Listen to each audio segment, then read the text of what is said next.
ça par la parodie? Ou est-ce qu'au contraire, ça veut dire on peut tout faire, on va pas se gêner et on va même vous montrer qu'on peut faire chanter à Biden une chanson patriotique russe? Ça veut dire quoi? Je pense que c'est le premier degré total. Donc ils disent, voilà, nous appuyons sur tout, nous sommes très puissants et nous pouvons gêner les élections et même nous pouvons diriger. Et le président Biden, à tel point qu'il va nous chanter Yarouski si on veut. Bien sûr, c'est le clip qui s'adresse à la population russe pour leur donner encore une fois un peu d'énergie et dire, voyez à quel point nous sommes puissants. Vous n'avez rien à manger, vous n'avez pas à vous chauffer, mais nous sommes les plus forts du monde et même les États-Unis ont fait chanter et danser le président américain. Ce qui est intéressant, c'est la fin. Ouais. Oui, c'est un peu bizarre, mais juste, Guillaume, oui, ça ressemble à une satire, mais regardez la fin. Alors, je ne sais pas si on a fait un arrêt sur image. Non, les derniers mots étaient en russe, on les a traduits. Et voilà ce qui était dit. Nous avons interféré, nous sommes en train d'interférer et nous interférons. Mais bien sûr, c'est la vérité, c'est ce qu'ils disent. Il ne faut pas prendre ça pour... vous avez tort de penser que c'est de la parodie. C'est véritablement, c'est une façon de dire, nous sommes capables de tout. Et c'est vraiment, il faut vraiment écouter ce clip à ce niveau-là, à mon avis. Alors évidemment, c'est très bien fait, c'est très drôle. N'oubliez pas que c'est aussi pour la population russe. Hein, c'est pas fait pour nous. Hein, c'est pas à nous que ça s'adresse aux Russes. Donc c'est à la fois leur montrer leur puissance, et puis évidemment de ridiculiser évidemment l'ennemi, à savoir les États-Unis. C'est-à-dire que Biden, c'est vraiment, je suis absolument d'accord avec Ala. C'est au premier degré qu'il faut le prendre. Biden est une poupée russe. Alors oui, moi je vais être minoritaire, mais j'ai l'habitude.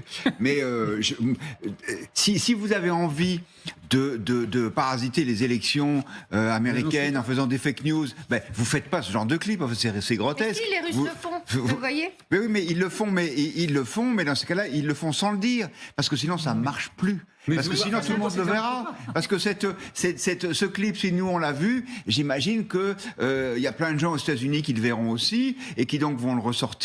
Et donc, en fait, ça désamorce le truc. Enfin, moi, je pense que c'est plutôt une espèce de pochade pour dire. Alors, effectivement, ils se moquent de Biden au passage. Ça, c'est le truc premier degré en disant, regardez ce vieillard qui se met sa figure dans l'escalier, etc. Qui tombe dans l'escalier de l'avion. Mais sinon, enfin, je sais pas.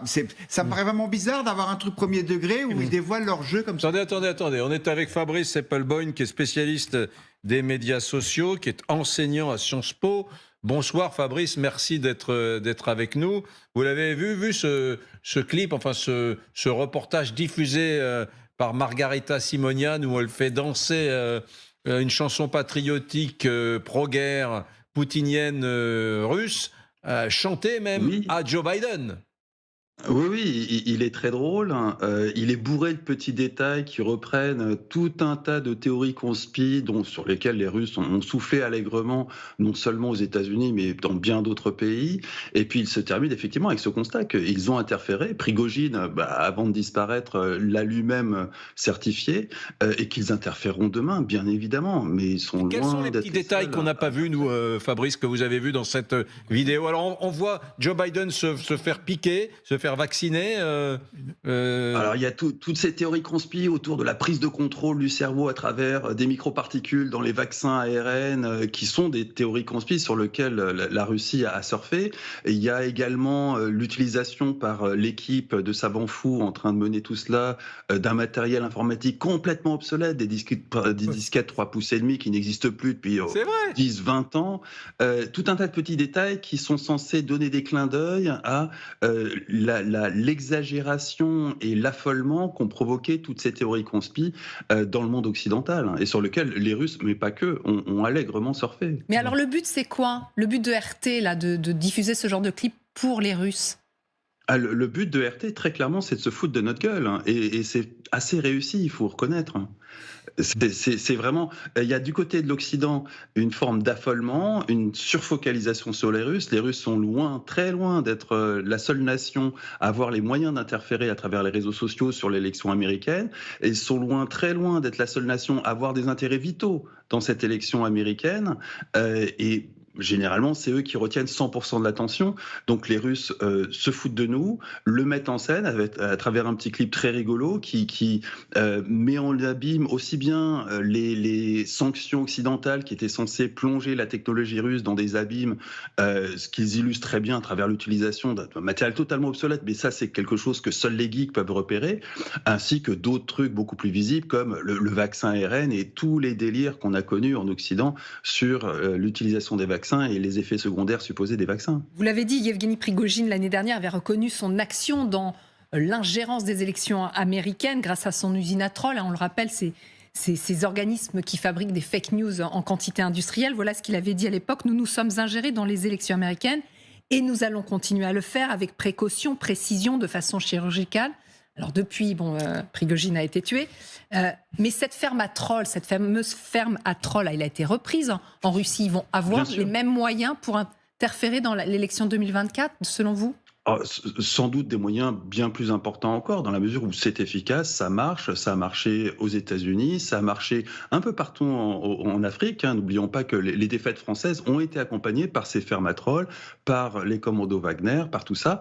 Il n'y a absolument aucune raison rationnelle pour que ni les Russes ni les autres nations qui se livrent à ce genre d'interférence s'arrêtent là. Évidemment, les élections américaines étant un enjeu colossal, bien évidemment que les Russes vont interférer, mais j'insiste, ce ne seront pas les seuls. Et ça n'était pas les seuls à interférer dans la précédente élection, celle qui a vu Donald Trump se faire élire.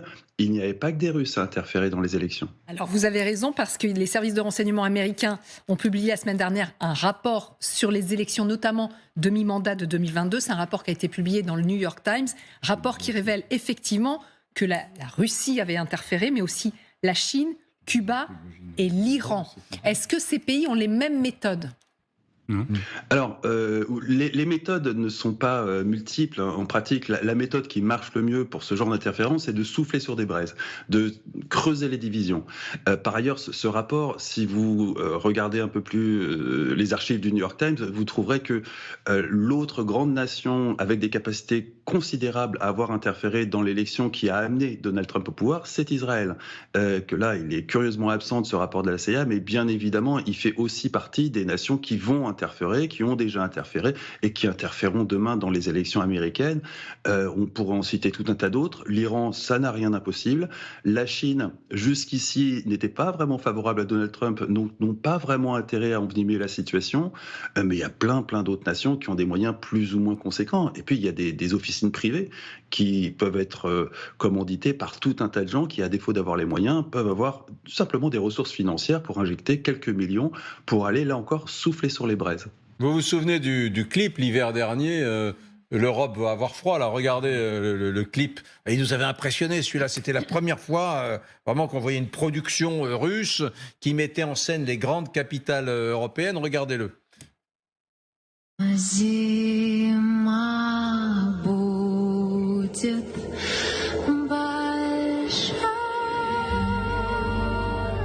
vous en souvenez, hein, oui. Vincent Hugeux, de ce clip-là, où on voyait les capitales européennes, la Tour Eiffel, à moins 30 degrés, sans le gaz russe. Mais le fait justement de juxtaposer ces deux clips à un peu plus d'un an d'intervalle montre que les Russes ont plutôt fait des progrès. C'est-à-dire qu'ils exploitent beaucoup plus habilement le filon de la dérision et de la parodie. Et je trouve que l'habileté du clip le plus récent, en reprenant tous les codes qui viennent d'être décryptés à l'instant, c'est aussi que chacun peut y trouver ce qu'il a envie d'y voir. C'est-à-dire que certains vont trouver que c'est une charge satirique très cruelle pour l'Occident, d'autres, fond et forme, vont plutôt souligner la réaffirmation de la volonté, mais assumée, revendiquée, de venir pervertir les systèmes démocratiques nécessairement veules, décadents et impuissants.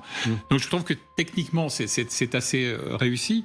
Et s'agissant des pays incriminés dans ce rapport, j'observe un élément extrêmement intéressant sur la Chine, où le rapport en question souligne que jusqu'alors, les Chinois n'étaient proactifs que sur des sujets tels que le Tibet, les Ouïghours et évidemment Taïwan. Et ce qui est anticipé par les agences de renseignement américaines, c'est qu'ils vont un peu élargir leur champ d'interférence et d'influence, et peut-être et sans doute recourir aussi à toutes les finesses de l'intelligence artificielle, par exemple avec des vidéos bidons relativement sophistiquées. Donc, au fond, il va y avoir effectivement, à l'aube de ces processus électoraux, plusieurs acteurs avec des méthodes plus ou moins fines, mais qui risquent effectivement de perturber le jeu démocratique. Fabrice,